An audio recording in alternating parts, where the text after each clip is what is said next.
Soro de indivíduo saudável, que é esse aqui. Temos de 1 para 1000, que nos fornecia para cada um dos antígenos uma concentração específica em atividade, utilizando as 21 amostras de saudáveis.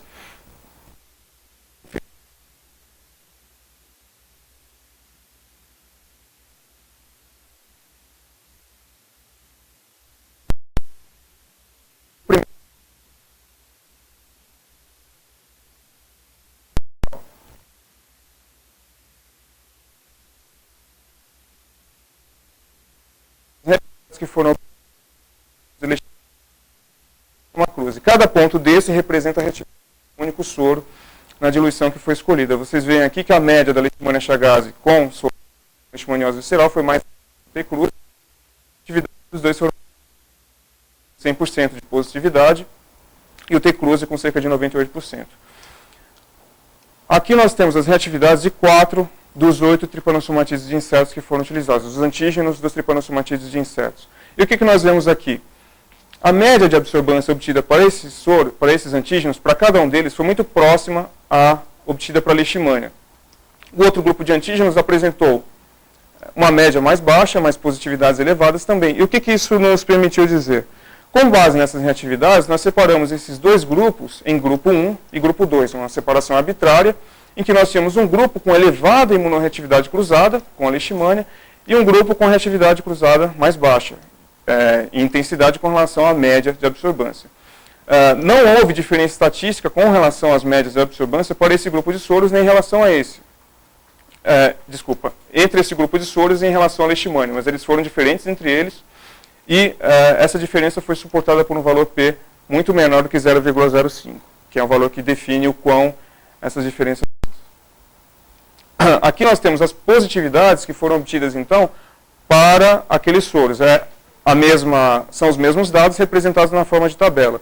Nós vemos aqui, então, que o grupo 1 de parasitas apresentou 100% de positividade.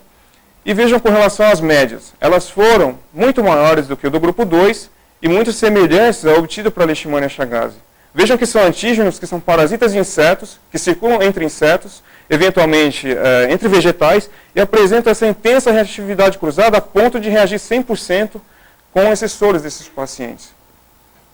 Por outro lado, nós temos o T cruze, que também apresentou uma elevada reatividade cruzada, mas com médias, ou seja, uma intensidade de reatividade menor e estatisticamente mais baixa em relação ao que foi obtido para os parasitas do grupo 1. Dentro do grupo de soros de pacientes com leishmaniose visceral, uma coisa que nós observamos é o seguinte: das 50 amostras de soros que vocês viram lá, 33 apresentavam uma reatividade muito elevada com antígeno de leishmania chagas e 17 apresentavam uma reatividade mais baixa com a leishmania chagas. Como seria essa reatividade, então, com o grupo de antígenos que apresentou aquelas reatividades mais altas, que a gente chamou de grupo 1? O que nós vimos foi o seguinte: esses soros de alta reatividade apresentaram uma reatividade também muito semelhante à que foi obtida para os parasitas do grupo 1. E não houve diferença estatística com relação ao antígeno de leishmania. Até aí tudo bem. A gente tem soros que reagem muito com a leishmania, a gente viu que, na figura anterior que eles reagem muito mesmo. Aqui não seria até que grande surpresa. E aqui? Vejam que nós obtivemos para os antígenos de tripanosomatídeos não patogênicos, como eu volto a frisar, parasitas de insetos, a média de reatividade com relação ao antígeno homólogo, ou seja, para o qual foram direcionados esses soros. Eles apresentaram uma reatividade mais alta do que a própria leishmania chagas. Todos esses antígenos em diferentes concentrações, mas mesmo assim próximas da leishmania. Às vezes até a gente tinha o antígeno de leishmania com uma concentração maior do que alguns desses parasitas. Então, o que nós obtivemos para os soros de pacientes com leishmaniose visceral, como vocês viram, uma reatividade cruzada elevada e muito intensa para todos os antígenos, e os parasitas que nós chamamos do grupo 1 foram aqueles que foram mais reativos para o antígeno de leishmania chagas, não só numa situação de alta reatividade para aquele antígeno, mas também com soros que apresentavam uma reatividade para esses antígenos maior do que a própria leishmania.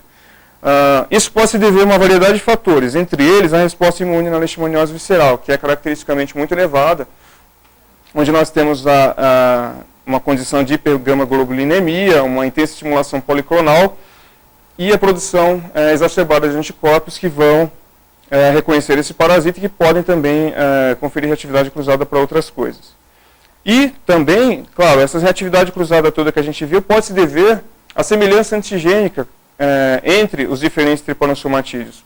Eles são da mesma família, evolutivamente, alguns trabalhos dizem que as leishmanias nada mais são do que critídeas que ficaram, entre aspas, maléficas e foram parasitar hospedeiros vertebrados.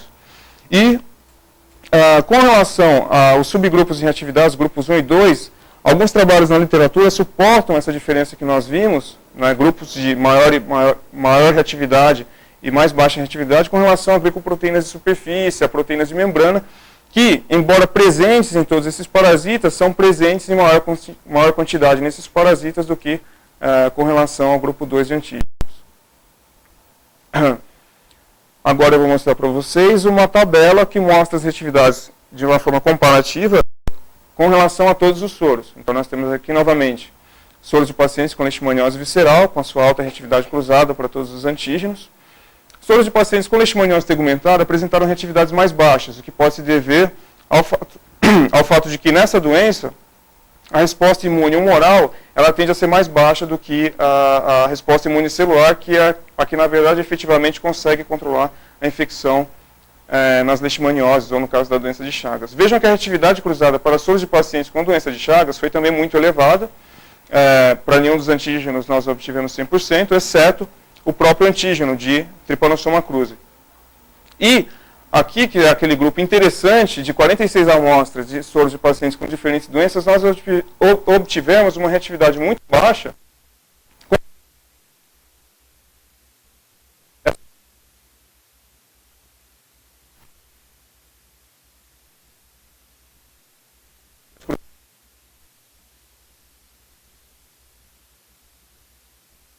Trypanosomatídeos inferiores, mostrando que a reatividade cruzada aqui pode acontecer, mas ela é muito baixa e provavelmente não ocorrendo em soros de paciente com lúpus.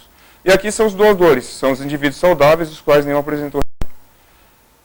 Aqui nós temos as médias de absorvância, aqui eu vou passar rapidinho porque é muito número. O que vocês têm que ver é o seguinte: a média de reatividade para a leishmania foi mais alta do que a obtida para os outros grupos de soros, e foi semelhante entre o grupo 1 em relação ao grupo 2, ou seja, esses antígenos se mostraram muito semelhantes à leishmania com relação à imunorreatividade cruzada.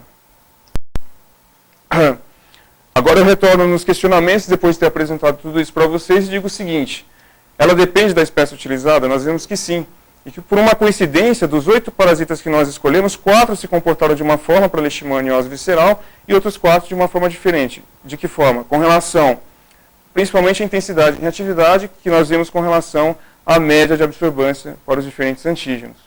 E uma outra questão seria, como seria comparativamente a reatividade para soros de pacientes com leishmaniose e doença de Chagas? Nós vimos que essa reatividade ocorre, que ela é muito elevada, e que por conta podemos ter, não pode ser escolhido o único antígeno de forma aleatória, para ser utilizado como fonte de antígeno para o diagnóstico, contrariando aquilo que a gente viu naqueles poucos trabalhos que existem na literatura. É necessário um estudo mais aprofundado em cima disso, para se utilizar esses diferentes parasitas. Comentei com vocês, o outro sistema que eu usei foi cão. Então agora nós verificamos as reatividades para hospedeiros caninos. Nós tínhamos um total de 100 amostras de soros, onde nós seguimos o mesmo racional. O primeiro grupo então analisado foram soros de cães, com leishmaniose visceral. Eu não sei se vocês lembram da primeira figura que eu mostrei de leishmaniose visceral, mas essa figura é basicamente aquela, com relação às reatividades. Então vocês veem que esses antígenos se comportam da mesma forma no hospedeiro canino e no hospedeiro humano. Até o padrão de reatividade com relação à média foi mais alto aqui, em relação aqui, fundamentando aquela separação arbitrária nossa de grupo 1 e 2, e as médias desse grupo foram semelhantes à obtida para a leishmania chagas. Nós tínhamos também um grupo de amostras de cães, que eram os cães com suspeitas de leishmaniose visceral. Esse era um grupo de animais em que eles eram denominados oligossintomáticos por não terem todos os sintomas característicos da leishmaniose visceral e que apresentavam testes padrão de sorologia de forma inconclusiva. Ou seja, como seria a reatividade desses animais que se tem um diagnóstico indefinido com os nossos antígenos? E nós vimos toda essa reatividade cruzada que eu mostro aqui, o que é um fato muito interessante porque nós não sabemos se essas reatividades são por uma maior reatividade desses antígenos ou se esses animais estão infectados com alguma outra coisa que também permita que haja imunorreatividade. Então, aqui nós temos a distribuição das reatividades para cães com outras parasitoses, aqui eu mostro na forma de gráfico, né? E cães com outras doenças, diferentes doenças causadas por outros protozoários, também apresentam imunorreatividade cruzada, mas muito mais baixa do que aquela que foi vista para leishmaniose visceral. Aqui nós temos uma tabela que mostra o grupo de soros de cães com outras doenças e as positividades para esses cães. O que nós vemos com relação à imunorreatividade cruzada é que os soros de T. evans, de cães infectados com T. evans, reagem cruzadamente com todos os antígenos de tripanosomatídeos inferiores. Assim como acontece também com os soros de T. cruzi. Claro, são infecções por tripanosomatídeos e que por isso a resposta imune poderia fazer com que houvesse reatividade cruzada nesses organismos que também são tripanosomatídeos. Mesmo assim, eu volto a frisar que foi uma reatividade mais baixa do que a reatividade cruzada mais baixa do que a que foi obtida para Leishmania chagas. Ou seja, nessa situação, alguns desses antígenos seriam mais específicos, com a mesma reatividade elevada para a coisa que seria específica, cães com leishmaniose, do que a que ocorre com cães com outras doenças. Né? A gente teve aqui 33% de reatividade cruzada para Leishmania chagas, para o antígeno de Leishmania chagas, enquanto os diferentes parasitas apresentaram uma reatividade que foi, no geral, mais baixa. Eu retorno de novo nos questionamentos e digo, olha, não se pode utilizar uma única espécie para o diagnóstico, com fonte alternativa de antígeno para o diagnóstico, seja da leishmaniose ou doença de Chagas, em hospedeiro humano ou canino. Nós vemos que diferentes espécies, cada espécie reage de uma forma diferente. E nós vemos que de forma comparativa, algumas situações, esses antígenos eles se comportam melhor do que o antígeno homólogo, que seria utilizado no diagnóstico. E nós vemos que a positividade, embora seja semelhante com relação às médias, é muito diferente, pode ser muito diferente entre esses diferentes antígenos, o que justifica não só estudos mais aprofundados na antigenicidade desses parasitas, como é o trabalho do Júnior, que vai tentar caracterizar quais são as moléculas responsáveis por essa reatividade, mas também mostra que esses parasitas têm um potencial de serem utilizados no futuro como fonte alternativa de antígeno, pela facilidade de cultivo, como eu tinha comentado antes, por ser muito mais barato e prático, além de que a manipulação desses parasitas tripanosomatídeos inferiores não implica num risco de infecção de quem os manipula.